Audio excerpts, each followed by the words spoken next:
This is your one and only warning. The names inside of this video will be mispronounced because I don't have enough devices to hold up Google Translate and the press the sound button, nor do I just have the time. So I'm not gonna do that. And as per usual, when referring to the traveler, I will refer to Aether and not Lumine. Not because I consider one of the other canon, but because, dear God, I am not writing the Abyss's sibling, because it pains me. Astarte is the name of a Theocrinian goddess identified by the Greeks as Aphrodite. However, from Theocrine, she is Astrioth, or plurally Astrioth, equivalent to Asrian Ishtar. Astrioth is a virginal goddess of the Mirren, or heavens. Though she has been often confounded since biblical times or since ancient Assyria. Astrioth was worshipped from the Bronze Age until the classical antiquity. Her name is associated with her worship in the ancient Levant among Canatians and Phocians. Though Astrioth originated with association of Amorite cities such as Egypt and Irma, she was also celebrated in Egypt during the reign of Ramesses, following the importation of foreign cults. Many clay plaques of Astrioth have been discovered in places like Syria and Palestine, dating back all the way to 1700 to 1100 BC, and likely used as charms or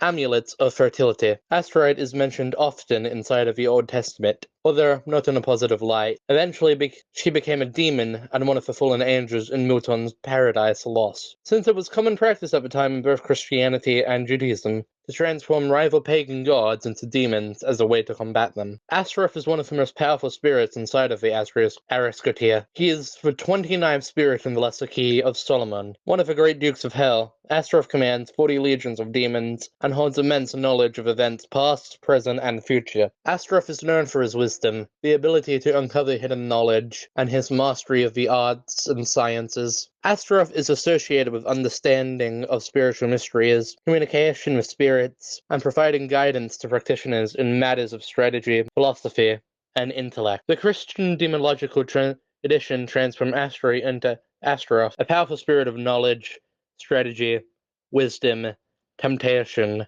and moral corruption. In certain medieval grimoires, such as Pseudium Demonium and Dictionum Infernal, or future Astaroth, depicted as a great duke of hell, of who provides deep knowledge of the cosmos, history, and spiritual matters. His connection to the past, present, and future make him a potent ally for any divination.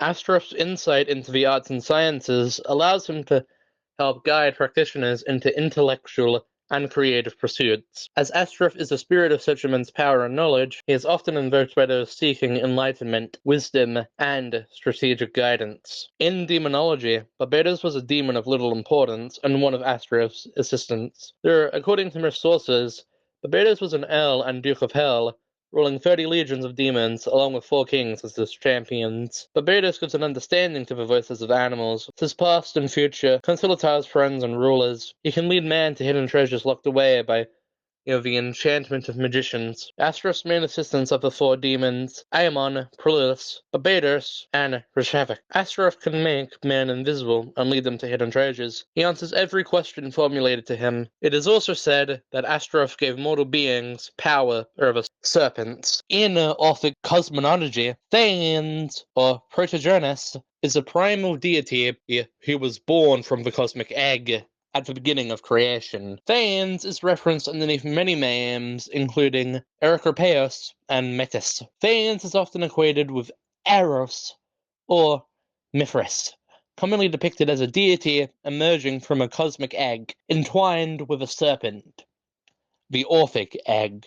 Thanes had a helmet alongside broad golden wings. Kronos is said to have created the silver egg of the universe, out of which burst the firstborn deity, Thanes, an androgynous god, with both a penis and a vagina. Thanes was a deity of light and goodness, whose name meant to bring light, or to shine. Because of being a firstborn deity, he emerged from the abyss and gave birth to the universe. His counterpart is said to be Nyx, who was either Phane's daughter or older wife, considered by Astrophanes as the first deity. Following the lore of Astrophanes, there is a play where Phanes is referred to as Eris, where Phanes was born from an egg created by Nyx and placed in the boundless lap of Erebus, after which he mates with Chaos, creating flying creatures. There, in Orphic literature, it was believed Phanes had been hatched from the world egg of Kronos and Anarchy, or Nyx in the form of a black bird and wind. The older wife variation of Nyx called him Prodigenus. When Nyx created night, Phanes created daytime and sex. Phanes was made the ruler of the deities. New Orphic tradition states that Phanes passed the scepter to Nyx, who gave it to his son Urus. Cronus seized the scepter from his father Uranus, and finally it was seized by his present holder Zeus, of whom intends to pass the scepter toward Dionysus. When the eternal throne of the heavens came, the world was forged anew as the true Lord, the primordial one, came forth and did battle against the 7 terrifying sovereigns. As such, the primordial one created 4 shining shades of itself. 40 winters in terms of flames, and 40 summers churned the sea, before the 7 sovereigns were vanquished, and the 7 nations submitted to the heavens. The primordial one began the creation of heaven and earth for the sake of its creations which had treasured the mirth, of whom would soon appear upon this earth. 400 years later, the mountains and rivers were made, and the seas and oceans accepted those who rebelled and wouldn't kneel. The primordial one, alongside one of its shades, created the birds of the air, the beasts of the earth, and the fish of the sea. They also created flowers, grass, and trees, before finally creating humans. According to Venti inside of Songs of the Wind, in other distant worlds, Pangu gave his blood to form the rivers and seas. The gods sacrificed Purusha and cut his body to pieces, and then fashioned all living beings with those parts. The brain of a giant Ymir became clouds. Their sacrifices seeded life in the unliving cosmos. People worked on the land, and so came the first harvest. The people mined and so reaped the first precious ores. As the people gathered, the first poems were written. The second throne of the heavens came, and war was rekindled, as it was in the world's creation. The heavens collapsed, and the earth was rent asunder. The people of the 7 sovereigns had found refuge in the oceans, and the dragon hairs of the depths ruled this place, which led to war between the two. The ancestors of Economia chased them into shadows, with the light of 1,000 lanterns, where in the darkness the sovereigns hunted. The prayers of the people turned into lamentations, yet the primordial one and its 3 other shining shades could not hear. The only one who had not forsaken Economia was the ruler of time. She was the moment. She was every moment. She was the measure of 1,000 winds, and the sun and the moon. She was every second of rage, every instant of longing, and every minute of obsession. Economia called her Carius, the ruler of the unchanging world, and dared not speak her true secret name, Istrov. Long, long ago, time began to write the story of Tevat. To her, all living things were equal, both in their value and in insignificance. Like an ancient scroll, she engraved upon her memory all people, all events, all encounters, and all farewells. Back then, as an anima spirit, Venti had a chance encounter with time at the Thousand Winds Temple. Hearing his wishes, Istrof entrusted him with fragments of her power and authority. Seeds brought by the wind and cultivated by time. Through the memories engraved in rituals, poems, ruins, and ancient texts, the same beings time considered so insignificant have met her time and time again. Venti's encounter with time was likely during the war that was waged between the Lord of Storm and the great Wolf King of the North. During this time, Mondstadt was engulfed in blizzards, and the snow stung like sand. There was a group who could no longer bear the cold, and built a shrine on a cliff top in the east. There, they prayed for divine mercy and protection. The wind blurs for a moment, but time's ravages are constant, unrelenting, and irreversible. A god of the winds may move between pages of a book, but in the end, it is the merciless god of time that will eat away at them until not a single legible word remains. Yet time's and winds assaults often take toll upon the same heart. The sacred Sacria is a tree that represents the Electro Archon's power, planted from a seed that Makoto gave after a present-day duel against the Shogun, within Makoto's realm of consciousness. The sacred sakura had begun to grow thousands of years in the past, even before the Great Flood, which separated the islands of Inazuma, and over time, its roots have spread extensively throughout the land. The sacred sakura is the source of all the sakura trees in the region of Inazuma, using its roots to interconnect them into one giant entity. The Thunder Sakura, grafted from its side branches, works to remove evil and purify the land by absorbing filth into its roots. There, the accumulated filth in the roots doesn't dissipate on its own, which is why a routinely sacred Sakura cleansing ritual must be performed to purify the filth. Although the sakura was planted from its own seed, it is likely that the sacred tree has fused roots with those of the Erminsul, which would cause the characteristic glowing blue streaks and allow the functions such as purification and manifestation of memory. Makoto,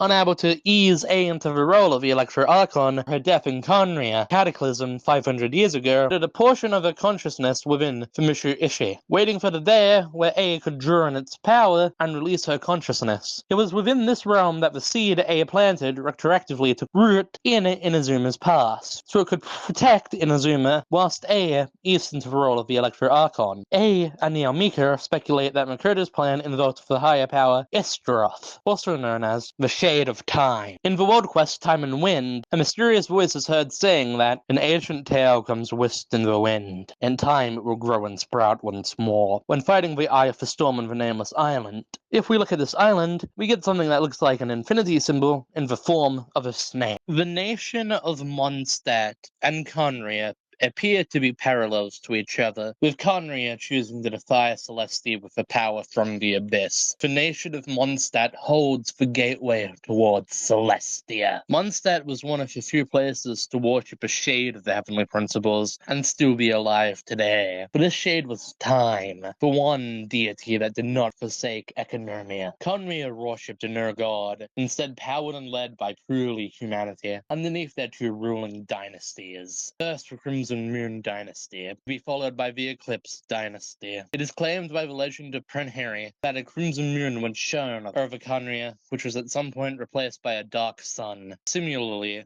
Mondstadt was once in an eternal winter, being replaced by the habitable lands you see today via Barbados. Venti, or Barbados' ideal among the seven nations, is the ideal of freedom for mankind. This ideal is what allowed the Lawrence clan to take control of Mondstadt. However, when he found out what was happening, Barbados wasted no time in fixing the problem. When you grant people freedom, that also gives people the freedom to do the wrong thing. If you left 5 kids in a room with a box of chocolate bars and told them not to touch any, statistically, if the kids are more likely to touch the chocolate bars, the more your absence is prolonged. Barbados, after granting people the dominion of freedom, vanished, becoming absent. It was during this time that the Lawrence clan took control of Mondstadt. Barbados would later return to Mondstadt and help a slave known as Vanessa. The arrogant aristocrats would mock Vanessa in her final battle, saying that if she won, he would hand the keys of Mondstadt over to her. So Barbados aided Vanessa with the winds of freedom, allowing Vanessa to become the Dandelion Knight, founder of Knights of Favonius, and a member of the Four Winds. Conria itself was corrupt. The king Ermin wished to harness abyssal energy and utilized Lumine and the 5 sons of Conria to do so. Unlike Mondstadt's period of corruption, however, Conria's corruption ended with the full-world disaster of the Cataclysm. Where Mondstadt had a god who loved them, Conria had fools who wished to defy the heavens. The abyss was harnessed in Conria, and that too is where the Cataclysm began. The calamity resulted in Celestia sending the Archons to Conria, where the people of Conria were cursed to become abyssal monsters like the ones their rulers had created. There was no identity that mattered in Celestia's eyes other than being from Conria. Much like how Conria was against Celestia, Venti is critical of Celestia. For some reason or another, he dislikes the place. Venti also harbors Conrian survivors within Mondstadt, such as Kaya and Albedo. Conria took in survivors from other civilizations, such as the one in Dragonspine. Conria defied the gods, and one day, so will Mondstadt. Except unlike Conria's dive into the abyss, Mondstadt will be granted dominion over the Serpent, aka the primordial one, via the Shade of Time, Istaroth.